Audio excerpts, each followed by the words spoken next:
No assunto de história de hoje, vocês vão estudar sobre movimentos nativistas, tá? Da página 52, 53 e 54 do livro de vocês.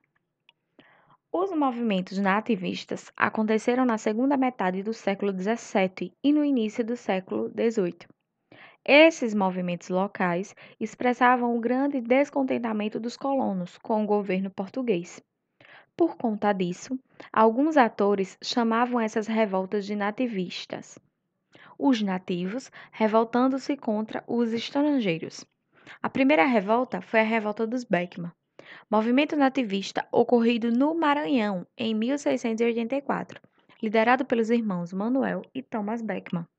Qual foi a causa? Foi o desentendimento dos colonos com a Companhia de Comércio do Maranhão, pois esta comprava os produtos da região, açúcar e algodão, por um preço muito baixo, dado o seu monopólio comercial. A Companhia de Comércio do Maranhão vendia os produtos trazidos de Portugal a preços abusivos aos colonos. Outro problema era a falta de mão de obra, pois Portugal havia feito um acordo com os colonos de mandar 500 escravos por ano ao Maranhão, mas não o cumpriu. A solução era escravizar os indígenas. Essa atitude não era permitida pelos jesuítas, que lutavam contra esse tipo de escravidão. Qual foi a consequência dessa revolta?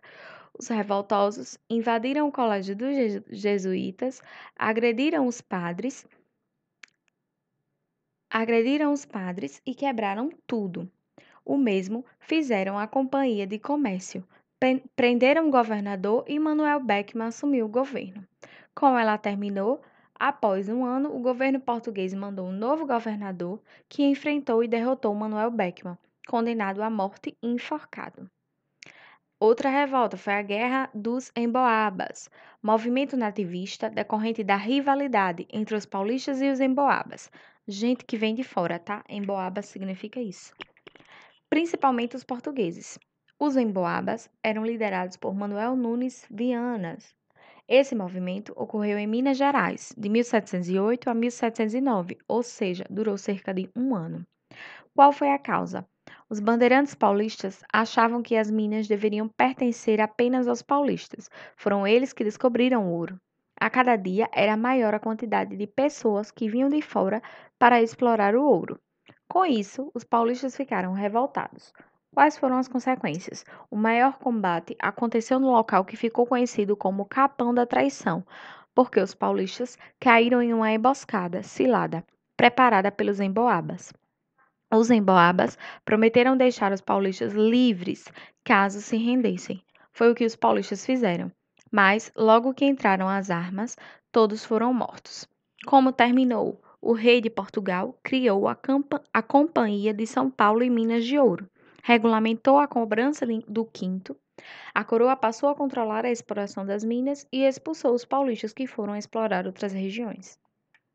Guerra dos Mascates foi um movimento nativista importante ocorrido em Pernambuco, que durou cerca de um ano, de 1710 a 1711, provocado pela rivalidade entre senhores de engenho de Olinda e os comerciantes portugueses do Recife, que eram chamados de mascates.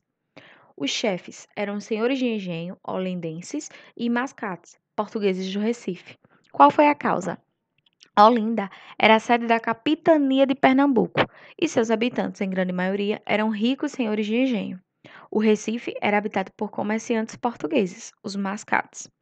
Nessa época, mesmo com o açúcar em decadência, os aristocratas de Olinda procuravam conservar seus privilégios políticos. Recife era politicamente subordinada às leis que partiam de Olinda. Os mascates solicitaram ao rei a elevação do Recife à categoria de vila. O rei atendeu à solicitação e demarcou os limites entre Olinda e o Recife. Qual foi a consequência? Os olindenses sentiram-se prejudicados com a demarcação dos limites. Revoltados, invadiram o Recife e lançaram a ideia de um governo independente. Além disso, ainda quebraram o Pelourinho, símbolo de autoridade e poder. Como terminou? Portugal nomeou um novo governador para Pernambuco, que ordenou a prisão dos principais líderes do movimento, e as lutas se dissolveram. Em 1712, o Recife tornou-se a sede da capitania de Pernambuco. Revolta de Felipe dos Santos. Movimento nativista ocorrido na cidade de Vila Rica, Minas Gerais, em 1720, liderado por Felipe dos Santos. Qual foi a causa? O governo português, com o objetivo de tirar o maior proveito de exploração do ouro nas minas, estabeleceu que a quinta parte, ou seja, 20% de todo o ouro extraído, pertenceria ao rei de Portugal. Esse imposto ficou conhecido como quinto. Para garantir a cobrança, foram criadas as casas de fundição, onde o ouro era pesado e quintado, ou seja, tinha parte separada, pois pertencia à coroa portuguesa. Depois, o ouro era derretido, transformado em barras, marcado com o símbolo da coroa portuguesa e enviado para Portugal. Qual foi a consequência? Algum tempo depois, uma multidão de revoltosos dirigiu-se à casa do governador. Os manifestantes, chefiados por Felipe dos Santos, queriam que o governador mandasse diminuir os impostos e fechasse as casas de fundição. Temeroso, o governo prometeu atender às reivindicações. Terminou com que o governador mandou prender os chefes do movimento e suas casas foram queimadas. Felipe dos Santos foi enforcado em praça pública. Depois, seus braços e suas pernas foram amarrados em 4 cavalos, que correram em direções diferentes. Inconfidência Mineira, para a gente fechar. Representado aí na imagem Joaquim José da Silva Xavier, que era conhecido como Tiradentes. Qual foi a causa?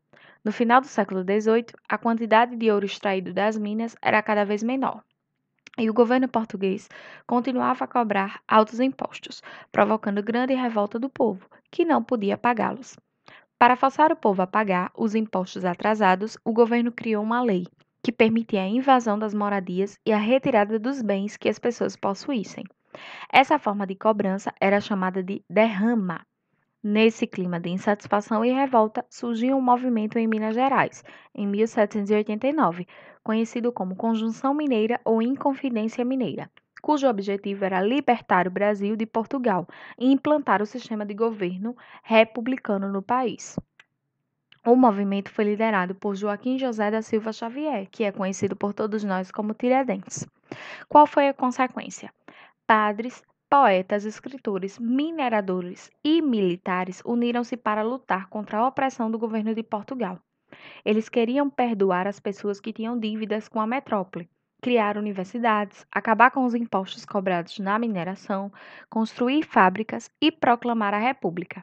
Os planos dos Inconfidentes foram denunciados por Joaquim Silvério dos Reis, que traiu o movimento em troca do perdão de suas dívidas.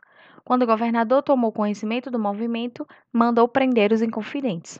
Alguns foram expulsos do Brasil, outros condenados à prisão perpétua, e o líder, Joaquim José da Silva Xavier, Tiradentes, foi condenado e enforcado no dia 21 de abril de 1792 no Rio de Janeiro. Aí ele traz algumas curiosidades, tá? Sobre o que aconteceu naquela época. Além de cobrar o quinto, a coroa portuguesa cobrava outros impostos. As entradas, que eram cobradas pela circulação de mercadorias, os dízimos, cobrados sobre a 10ª parte da produção agropecuária, as passagens sobre o trânsito nos rios, os ofícios sobre a lotação de cargos públicos, as cissas sobre o comércio de escravos e a captação sobre a quantidade de escravos que trabalhavam nas minas. Qualquer dúvida no grupo do WhatsApp.